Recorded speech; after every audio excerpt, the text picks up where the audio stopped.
আজকের আমার বিষয়বস্তু আলোচ্য বিষয় মায়ের আঁচল। মায়ের আঁচল যে কি জিনিস আজকালকার বাচ্চারা সেটা হয়তো অনেকেই জানে না, কারণ আজকালকার মায়েরা আর শাড়ি পরেন না, আঁচল এখন অতীতের জিনিস।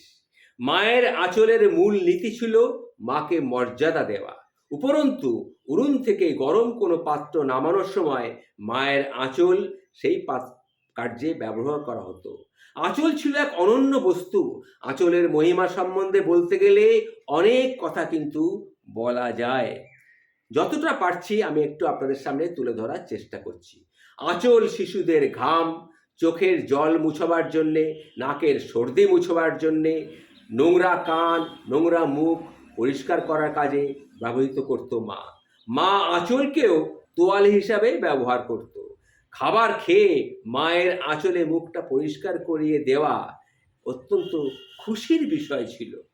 কখনো কখনো চোখের কথার ক্ষেত্রে, ব্যথার ক্ষেত্রে মা তার আঁচলকে গোল করে পাকিয়ে চোখের কোনো ব্যথা হলে ফু মেরে সেটা গরম হাওয়াটা সেই বাচ্চার চোখের উপরে রাখতেন। সমস্ত ব্যথা অদৃশ্য হয়ে যেত। মায়ের কোলে ঘুমন্ত বাচ্চার কোল যদি কোলে গদি বা মায়ের আঁচল দিয়ে বাচ্চাকে ঢাকা বা চাদর হিসেবেও ব্যবহৃত হতো। যখনই কোনো অচেনা লোক বাড়িতে আসতো, শিশুটি মায়ের আঁচলের আড়ালে গিয়ে নিজেকে লুকিয়ে রাখত। শিশু কখনোই সমস্ত বিষয়ে লজ্জাবোধ করলেও ওই আঁচলটা দিয়ে সে মুখটা কিন্তু ঢেকে রাখত। আঁচলের ভেতরে সে লুকিয়ে পড়ত। যখনই কোনো অচেনা লোক বাড়িতে আসতো, তখনই শিশুটি এই রকম কাজ করত।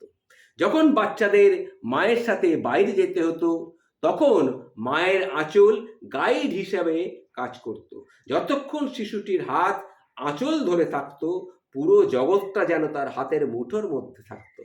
শীতকালে যখন আবহাওয়া ঠান্ডা থাকতো, তখন মা তাকে আঁচল দিয়ে জড়িয়ে নিয়ে শীত থেকে রক্ষা করার চেষ্টা করত।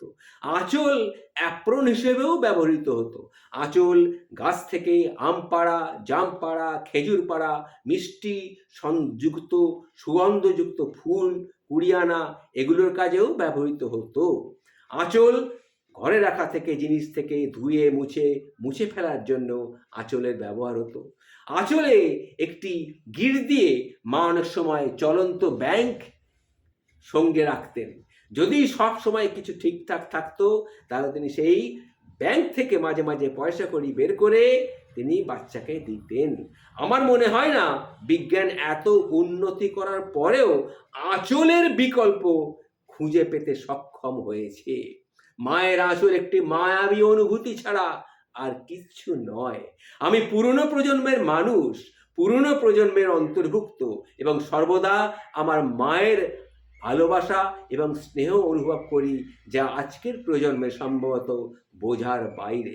আজকের প্রজন্মের লোকেরা, আজকের প্রজন্মের ছেলেরা মেয়েরা মায়ের আঁচল কী জিনিস ছিল সেটা এখন আর তারা জানে না, তারা বোঝেও না।